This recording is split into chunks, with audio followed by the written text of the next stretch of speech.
What is up, everyone? Welcome to another episode of the Marz Pod. I am Nathan Marzion, joined as always by Brandon Eckel.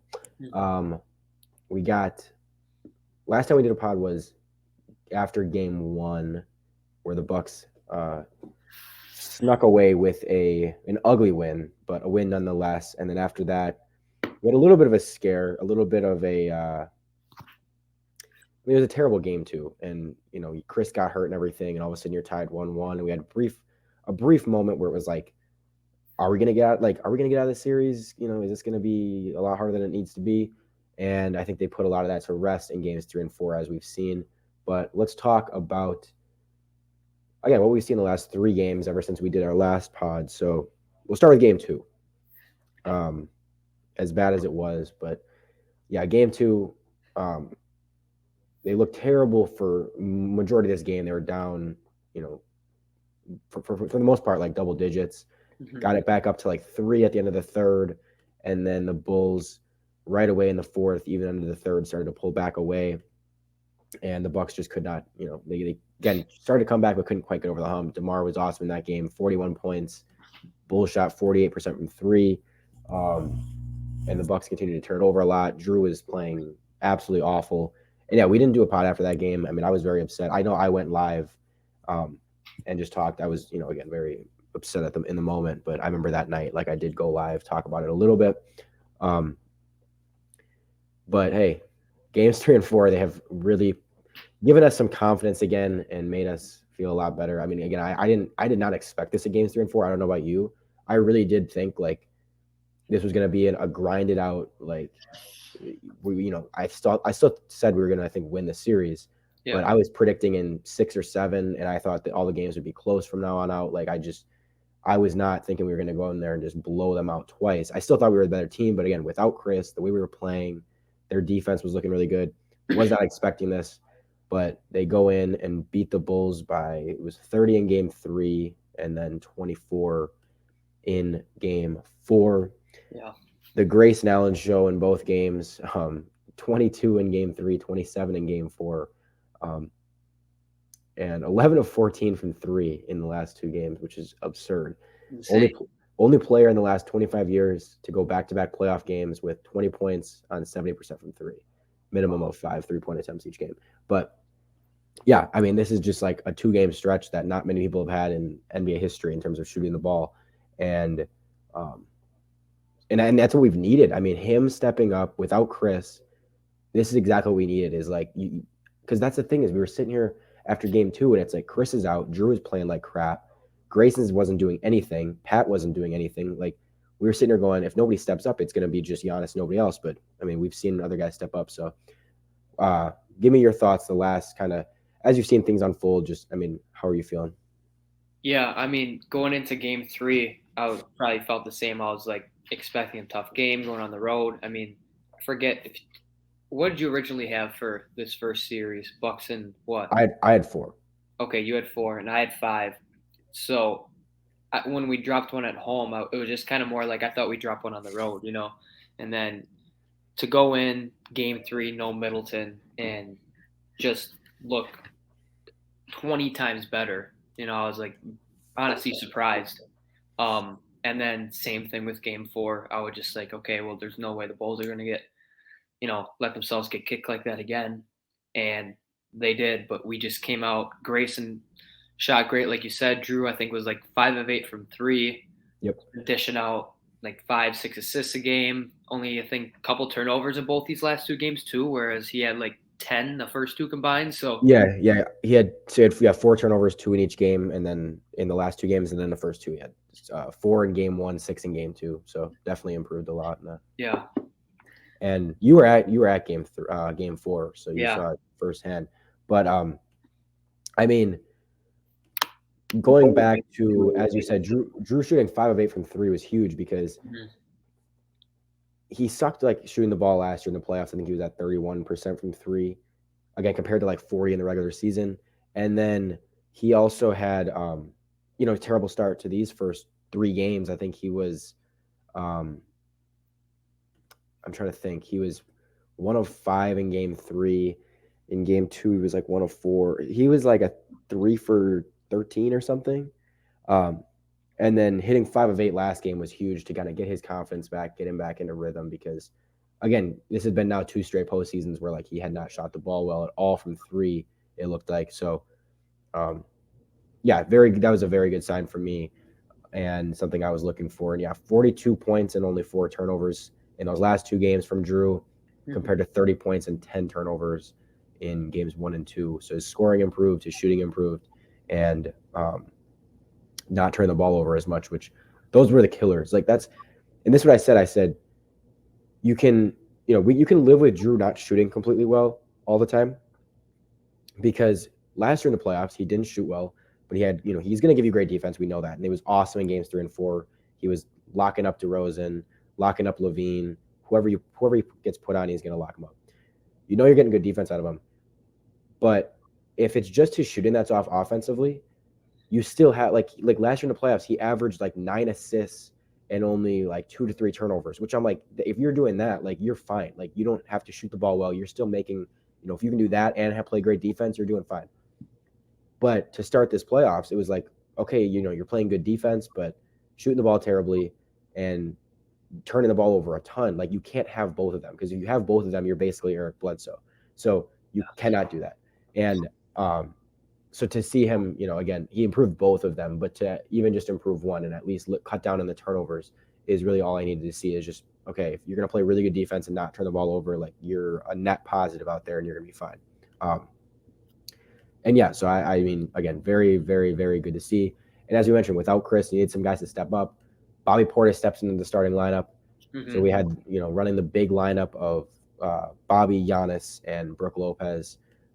And Bobby had 18 and 16 in game 2, 14 and 10 in game 3, stepping up a ton. And I think in this series, particularly a team that, the Bulls don't have a lot of size, I like that they went with the big lineup. You bring Grayson off the bench with some scoring. And I think, I mean, me personally, like people now say like, oh, you should start Grayson over like West and stuff. I mean, it's nice to have scoring off the bench. You need someone, you can't throw all your scorers out on their one lineup and then, it's nice to balance it out a bit. And, when you're starting, Giannis and Drew and Chris and, maybe in Bobby or whatever, you're going to have scoring. The scoring is not going to be an issue. So it's good to have guys off the bench that can come in and do that. And whether you start Grayson or Bobby, one of them can score off the bench. You have Pat off the bench. Like it's nice to have these options as scorers off the bench.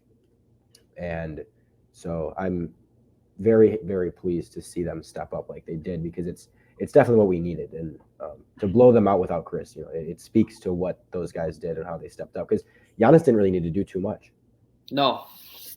Yeah, they were at least in game 4 obviously in game 3 too, but just from what I was seeing, it was like they play good with Giannis out there as usual, and then he would come off and they'd play just as good, if not better, or just, you could tell they're in a lot better flow offensively, playing good defensively still.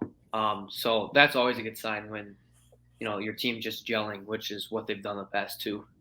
Yeah, game 4 was, I think, the first time in this series where it was the first time in the series where they won they actually had, a positive plus minus when Giannis was on the bench.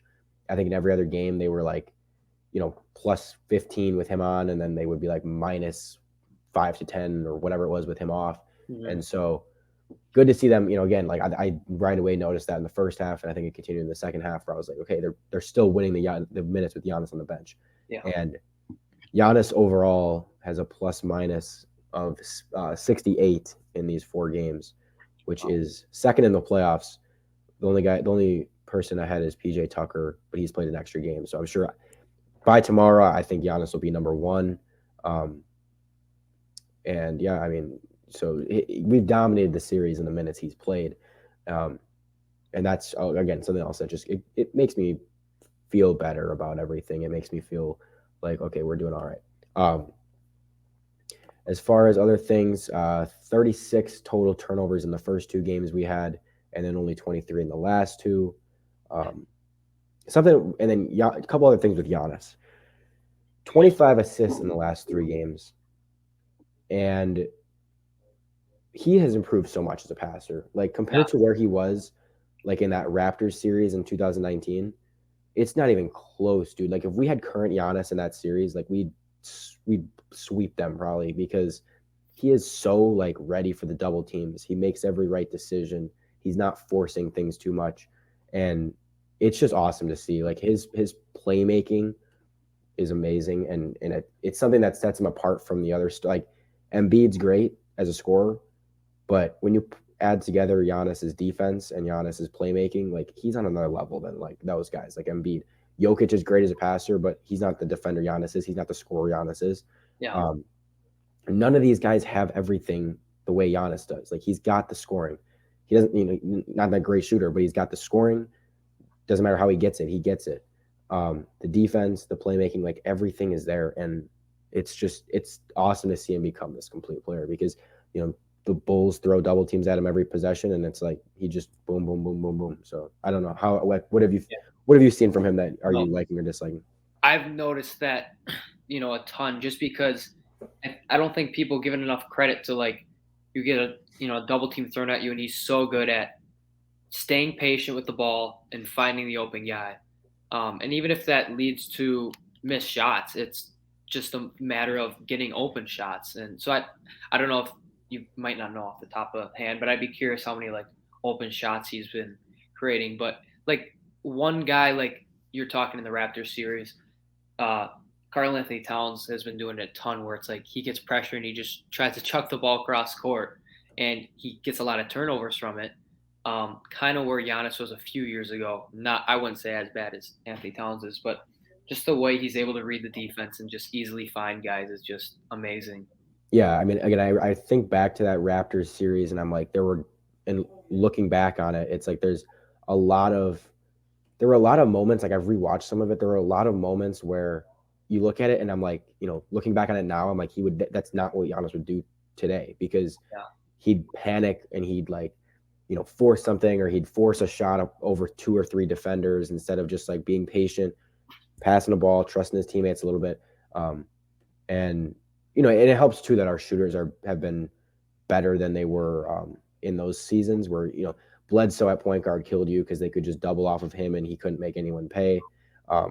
And so it's definitely, I mean, it helps a ton that the shooters are good, but it's also Giannis being smart, being able to figure stuff out. Looking at the numbers here, so the most wide open 3-point attempts, and this is on NBA.com, based on, and wide open is no defender within 6 feet. So the most wide open attempts in the playoffs per game so far, Bucks are third with almost 20 per game, and they're shooting 50% on those wide open threes. So they're knocking them down. I know they were really bad in game 1. But since then, they've made a ton of their open threes. They're really making teams pay. And I mean, that's what's helped them start to really hit their stride here. Yeah. Because you can throw as many defenders as you want at Giannis. If we have shooter and you have Grayson, Pat, Drew who can hit threes, and ideally Chris will be out there at some point. Wes, like you have so many shooters out there now. So that's definitely key, I think. But yeah, and sometimes it's just a matter of guys knocking them down. Like you can get a lot of open looks, and sometimes you're just not hitting them, and that'll shoot you out of games. But as we've seen these past 2 games, especially game 4, just like we'd be moving the ball so well, everyone touching the ball, and then have open looks, and we're knocking them down. That's why we're winning by so much. And that's the thing I always look at. I like they can lose a game, and I'll be like, do I think they got a lot of good looks? Do I think their overall offense was good and they generated good looks? Like, and if they're winning the shot quality battle, they're probably going to be all right. Like in the long run, shooting better shots than the opponent is probably going to end up working out. Really quick. So let's shift a little bit to defense, what they've been doing on defense. Because as I said, I really liked, they came out in game 3, after getting torched in game 2 by DeRozan, with those mid ranges, they came out in game 3 and also like I didn't think they defended DeRozan terribly in that game. A lot of those were in game 2. I'm talking about when he had 41. Yeah, I thought a lot of them were contested pretty well, but they did like there were times where it was like a little bit of a lazy contest or a little bit of like, they just put a hand up instead of jumping and putting a hand up, and it's like get some elevation, like contest the shot a little bit more. and I loved what I saw in game 3. They came out and like from the get-go, like that first quarter, they were in his face. They were doubling him and trapping him. And if he did get a shot off, it was heavily contested. They were rotating really well. Everything they were doing was awesome. And they continued it, both games. But um, I really, really, really loved the defensive intensity. Drew was great. Wes was great. And like those guys in particular were awesome in the backcourt, defending DeRozan and Levine. And like immediately, like they get it and they just immediately force him left, where they know he's a little bit more uncomfortable going to his left. Mm-hmm. It was awesome. So I don't know if you noticed anything or if you picked up on anything, but Yeah, I mean, I was just kind of trying to look at the turnover numbers, and we haven't been like forcing an insane amount of turnovers, but we're just making things so difficult on them, which is overall what you need to do. Like you said, DeRozan went off for 41, and it was just one of those nights where he was hitting his shots, and you kind of just have to, I don't want to say live with it, but you're like, all right, we're right there. There's not much more we can do. And he's, that mid range shot is the most inefficient shot. And we've seen it with him because when he's on, he's on, but when he's off, it's not just him, it's the whole team that suffers from it. So, and he only took 9 shots in game 3. Like they went from he had 41, and I think he was what was his shooting? 14 of 31, I want to say.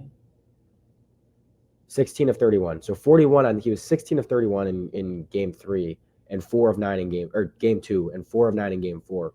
Sorry, I keep getting these mixed up. 16 of 31 in game 2 and 4 of 9 in game 3.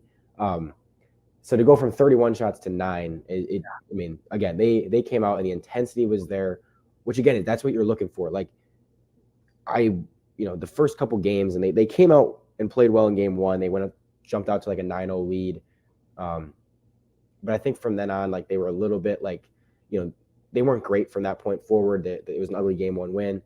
And then in game 2, from the get-go, did not look good. They didn't come out with any energy. So it was so nice to see them on the road come out with energy, looking like they were like pissed off and like, we are not going to let this fly.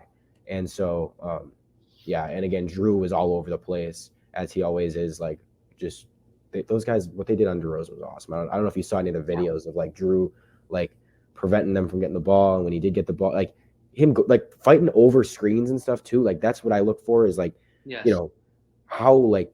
How much are you into this? Like, are you just going to be, are they going to get lazy and just kind of like switch or go under screens and stuff? No, they were fighting over stuff. They were making stuff happen. Like they were disrupting the whole game. So, when he can't get looks like that, only putting up 9 shots, and I'm sure he maybe got to the free throw line. I don't know how many times, but like, it just matters way more than certain other aspects. Like, obviously forcing turnovers is great, but when you can literally take their number 1 scorer out of the game, just throws off their whole offense. I do think too. I mentioned this to someone earlier. I think that with the way Tatum and Brown play, it's beneficial that we're playing against DeRozan and like Levine, like these mid-range type of players, round 1, because you kind of learn a little bit how to defend them. They're different. I mean, Tatum's really, really good. Brown's really, really good. That team's really, really good.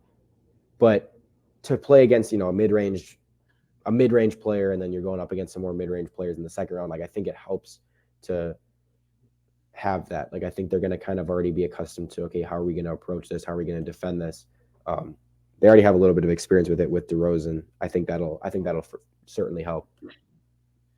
Yeah, for sure. Like we said, they're Celtics are kind of big. Well, those 2 guys, big isolation guys, which I think they've gotten a little better at, just playing more as a team offensively. But this will definitely help us prepare for playing them.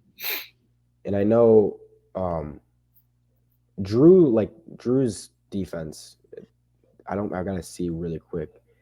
His allowed field goal percentage is way, like, it's pretty insane. I'm gonna try to find it right now.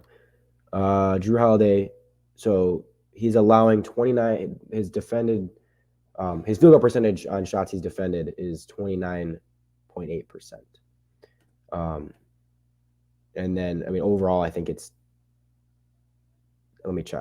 It's loading up right now, but his defense has been incredible. I think putting him on DeRozan changed everything. Putting him on like Tatum would be probably the best move to go, with how he's playing defense right now, making those guys work for everything. And all right, where is Drew Holiday?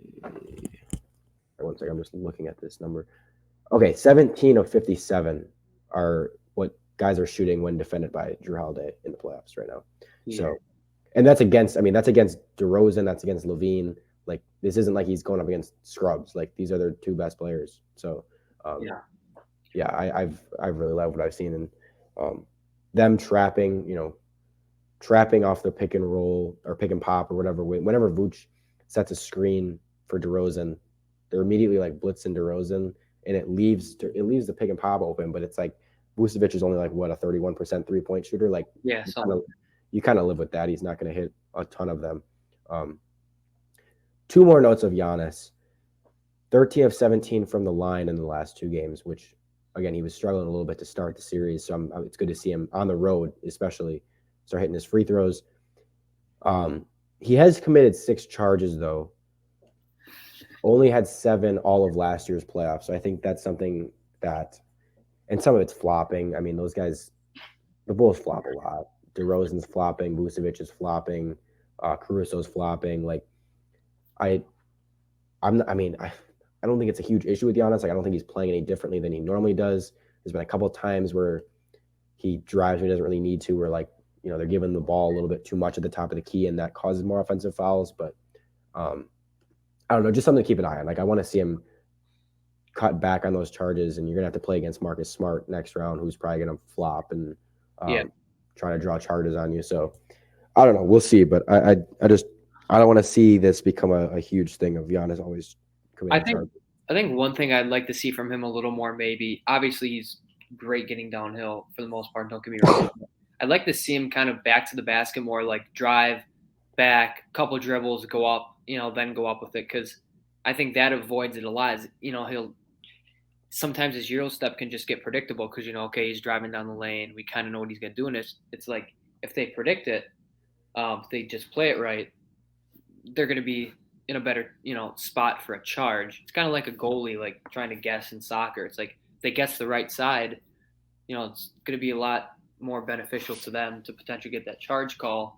Whereas if he's getting around them. So I would just like to see him slow down sometimes, but that's the one way I think he could maybe improve that. Yeah, and it happens not only, like you said, with his Euro step, but also with the spin move, where like he goes into his spin and someone just plants themselves right there, where it's like he's spinning right into them. I mean, I think those calls are such BS. Like, I think that it needs to be changed, the rule, because like that's not what a charge is meant to be. A charge is meant to be like you defend a guy like on the ball, and if he pushes off or if he like lowers his shoulder into you, okay, it's a charge. But if you're just like sliding over off ball, or you're like just planting yourself somewhere where a guy is like literally just making a spin move and you just happen to be there, that's not a charge. Like that play defense. If you're actually playing defense on a guy and you move your feet and he pushes you over, then it's a charge. But I don't know. It's whatever. I do definitely think that they need to post Giannis up more, like rather than again giving the ball. And they started, they're doing it a decent amount, but I think they could do it even more. Where instead of just giving him the ball at the top of the key and kind of running their like 5-out stuff, give him the ball down low, force a double. He's gonna make the right reads out of it. It prevents some offensive fouls because he's not driving as much. I just think that's the way to go. If he does, make a spin, if he does, post up and get around someone, they're going to foul him, or he's going to get to the hoop and dunk. Like it creates a lot of good offense. Or use Giannis as a screener rather than the play initiator. I mean, we've been clamoring about this for years, but asking for this. But like, it feels like they use him too much as the ball handler in these pick and rolls rather than the screener. Because again, then it gets him, you screen, pick and roll, move him towards the hoop. So you're giving him the ball and he's already in the paint rather than giving the ball at the top and he has to get into the paint. And that can, all sorts of stuff can happen between the ball at the top and the ball in the paint. So I don't know. I think doing that stuff, getting the ball on the move, already in the paint, and also getting the ball down low, it'll help with that. I don't know.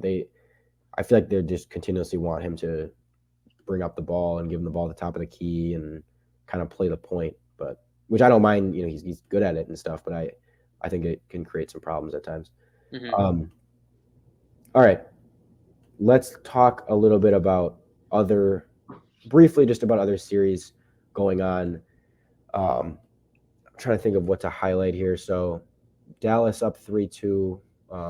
Luka has come back, and they've dominated them last night. I think that series is. I think Dallas is for sure going to win. It's just a matter of 6 or 7. Yeah. Some good games in that series, though. I mean, it's been entertaining. Golden State obviously has been fantastic with their, Jordan Poole stepped up. First 3 games was amazing, and that lineup with like Curry, Poole, Draymond, like it's pretty crazy. Yeah. How good that's been. Yeah. Small ball 5. And Jokic is getting a lot of slander for being down 3-0, down 3-1, but I mean he's played really well. Like they have not gotten much help. They finally got a little bit of help in Game 4, so yeah, I don't know. Did you watch the Timberwolves game today? I did. Yes. Second, 2 absolute choke jobs by the Timberwolves in this series. I don't like. It's crazy how I want to just say dumb. Like they are just so dumb. I mean, I don't know how they had D'Angelo Russell isolating with like the game on the line, throw up the dumbest shot ever. Threw up a brick off the backboard. That play at the end of regulation had with like 5 seconds left to get Anthony Edwards that 3 was really good. I mean, again, then they come down and Edwards like goes for a steal on the inbounds and basically like then all of a sudden you have, like it opens up the whole paint for Ja. I'm like, dude, what are you doing? Like play defense. And go ahead.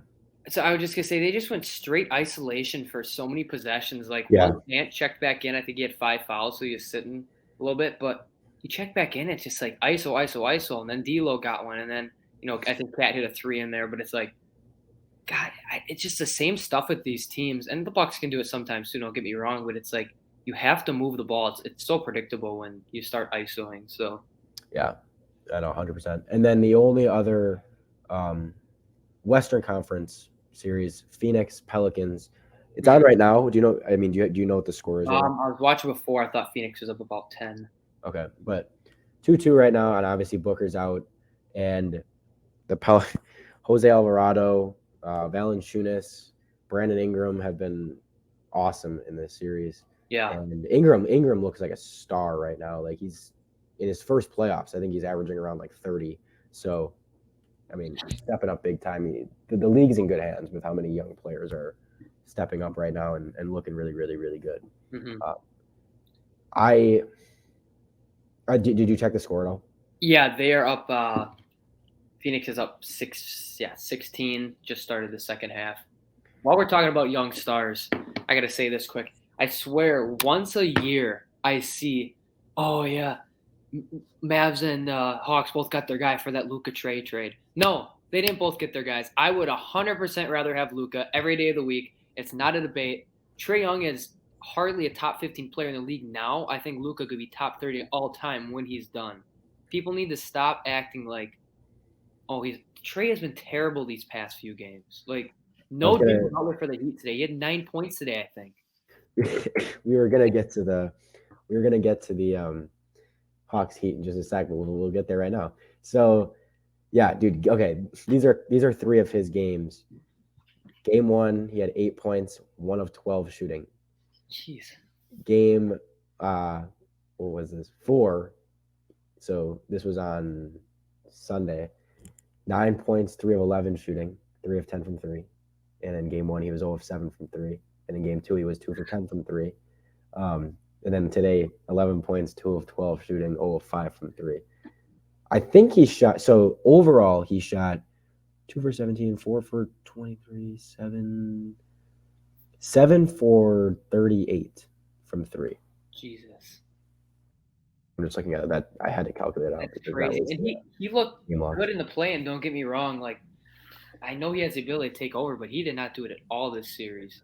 Yeah, 18% from 3, and some of it is, props to Miami's defense because they have a really, really good defense. They have consistently just swarmed him and made him uncomfortable and everything. But Yeah. I mean, the reality is if you're gonna have 3 out of 5 games and you're 3 out of 5 games with 11 points or less, I mean, no superstar is doing that. No. That's why he ain't one. And I do completely agree. Like I don't, I it's totally fair to say that neither team is like insanely unhappy with the trade. Like I don't think the Hawks are sitting there like every day like we could have Luka, because I think Trae Young's really good. Like there's both of them have positive things to say, have a positive outcome from it. Mm-hmm. But one team still won the trade. Dallas Yeah. still won the trade. But yeah, I don't know. And again, it goes back to also just Trae doesn't play defense. His playmaking is really good. His shooting is usually pretty good. But as soon as his shooting's off, he's kind of a liability out there. Yeah, exactly. Other series of Raptors Sixers getting interesting. Wow. Yeah. So now it's back to Toronto, right? Because it's gonna be Game 6 down 3-2. Yep. Man, or go ahead. I was just gonna say I did not expect the Raptors to come out and win that last game. I just thought with Nova and Vliet they're gonna be done. Scotty Barnes banged up, but wow. And really, I mean, I think a lot of it has to do with Maxey and Tobias Harris were really like those first 2 games. They were fantastic, and since then they've definitely come back down to earth. And I think combined with Embiid's injury, like I feel like those first 2 games everything was going right for the Sixers. They again they blew them out. I mean they looked like it was going to be they were dominating. Game 3 was close because Embiid was really good. Embiid hit the game winner, but even Maxey was like he still had 19 in that game. The last 2 games is when Maxey hasn't really stepped up, Tobias hasn't really stepped up, Embiid hasn't looked good, and all of a sudden it's like again with that injury, he has not looked the same since the injury. Like I mean I've watched him like he just doesn't look like he's able to do quite as much, and defensively and this has nothing to do with the injury because it's a matter of him like moving his feet and stuff, but like defensively he is getting attacked out there. Like he's like not moving his feet. He just gets scored on a lot, and I'm like, okay, like it's your thumb injury. This isn't like your knee is hurt or something. Like right. I was pretty sure. Like there was like I tweeted it out a video of it. There were like 5 straight possessions in the third of last game yesterday where Embiid got scored on or foul or had to forced to commit a foul. It was like they every time down. It was just okay, score on Embiid, foul on Embiid, score on Embiid, score on Embiid, foul on Embiid, and it was like, holy cow! Like he just was getting torched. Again, another reason why I don't think you can compare him and Giannis as overall players. Mm-hmm. Do you think the Raptors pull the comeback? If I had to say right now, no, only because it's never been done before, and that's not to say it can't be, but to lose 3 in a row and then rattle off 4 would be insane. However, if there's a team that has a make to do it, it's probably the Raptors just because of how well they could defend. And also who they're going against, man, this would be such a 76er thing to do to blow a 3-0 lead. Doc Rivers, baby. Doc Rivers. I was going to say such an overrated coach, but I think nowadays people have caught on that he's not a very good coach. Yeah. And what was the other point I was going to make quick? Just the turmoil always around their team. Like now Embiid after the last game was like, Harden needs to be more aggressive. I think that's on coach to talk to him. Like there's always little comments like that just throw off the chemistry. Yeah. So, I think the winner of Game 6 wins it because this is the thing. Like Game 6 is kind of going to tell exactly how Philly because we've seen it before. Like with the Bucks, we saw this where they went down 3-0 to the Bulls. Game 4, that the team up 3-0 can, they're going to relax a little bit. They're up 3-0. So you can see why the team, why they might not be able to sweep them because the other team comes out, they're desperate because it's, could be the last game. They let up a little bit. Okay, then it's 3-1. Mm-hmm. Game 5, you're back at home. And so again, you still might be a little bit like, we're going to win this game. We're at home. Like, it's fine. You let up a little bit. The other team's still desperate. And all of a sudden it's 3-2. this is now when a team would wake up and be like, holy crap, like we got to go. Like Yeah. Bucks Bulls in 2015. We were down 3-0. We win game 4 on the Bayless buzzer beater. Mm-hmm. Michael Carter Williams goes off in game 5. We win game 5. And all of a sudden it's 3-2. And what happens in game 6? The Bulls come out and beat us by 56. Yeah, we Like get smoked. that's like, okay, this is like, and so that's what I'm saying is if the Sixers come out flat in this game, it's like, it might just be a sign that they're really panicked and they're not ready for this. And it might just be like this thing is completely shifted. If they really are the better team, I think they'll come out and show it in game 6. Because this is the game where you'd have to wake up. But I agree with that. And the Sixers just flat out haven't even looked like I don't think the Raptors have even played all that great. The Sixers just have not been good. Like they just can't get going. They can't get timely stops. Like I was watching the when it was 3-0, so game 4, and it was like how many possessions did they just let Siakam dribble up top and they didn't score, but then the Sixers would go and not score either. It's like not capitalizing and just I don't know. But I mean, credit to the Raptors because they're putting themselves in position to win. Yeah, and Siakam's been really good. Game 4, he had 34, 8 and 5. Game 5, 23, 10 and 7. So he's stepping up as well. And then Boston, Brooklyn. I mean, one of the more entertaining sweeps that you could see ever, because I mean, every game was close, every game was entertaining. Game 1 was a buzzer beater.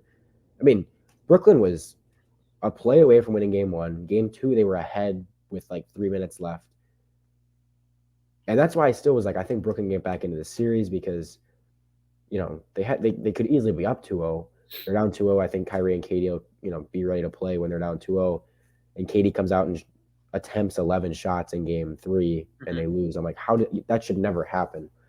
And then game 4, he forced up some shots. He took like 30 something, which he should have in game 3 if you're trying to save your season. But has your view on Kevin Durant changed? I would say no, because I really don't think his supporting cast is all that great, and I don't mean to pawn it on them, but they've game planned great and to stop him. And Tatum you look, what is Tatum, like 6'10"? Like he's almost as big as KD, and he's just giving great effort on defense. So, and it's just been like people are talking about now Nash, like throwing him under the bus, him potentially getting fired. Like he had to deal with the whole Harden situation, Kyrie playing half the season. Then you trade for Simmons and he's not playing. Like, how are you going to blame a coach after all that? And the fact that guys just haven't been great overall.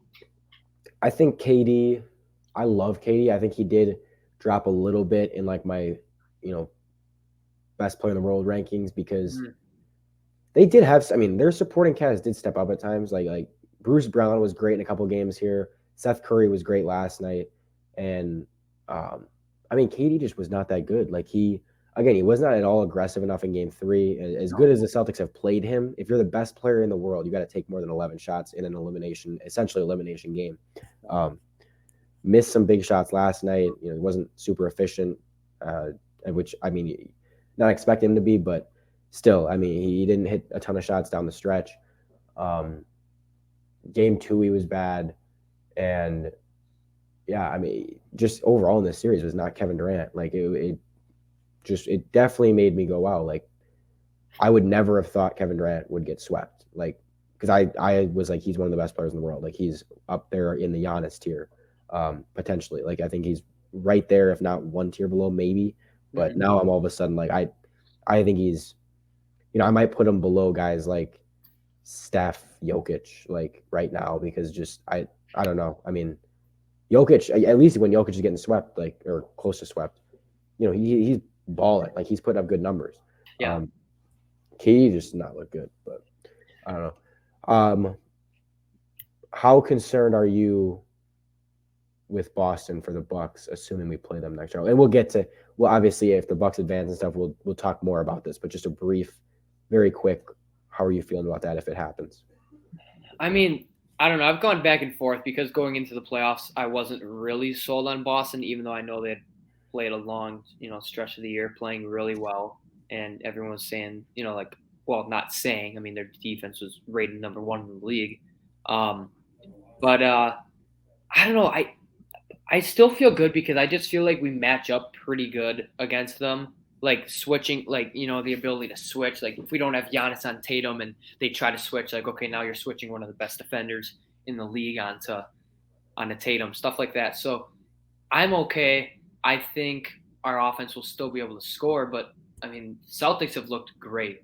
However, these past 2 games we've looked great. So I just hope we come out, play the same way next game, and carry that momentum over. Then I think we'll be fine.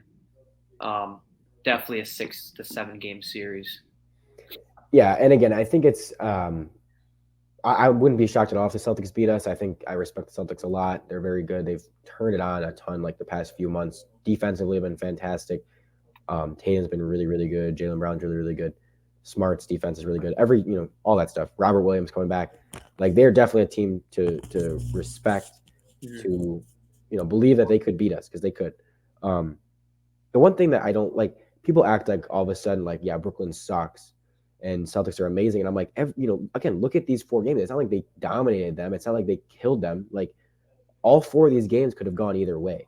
And so it's like, I don't know. I'm not in a position where I'm going to sit here and be like, yeah, the Nets suck and the Celtics are, winning the title. Like, I don't know. I'm just like, again, look at these. If they had gone out and just completely dominated them, like I'd be a little bit more like, okay, wow. Like, but and again, I'm impressed with how they defended Katie and everything.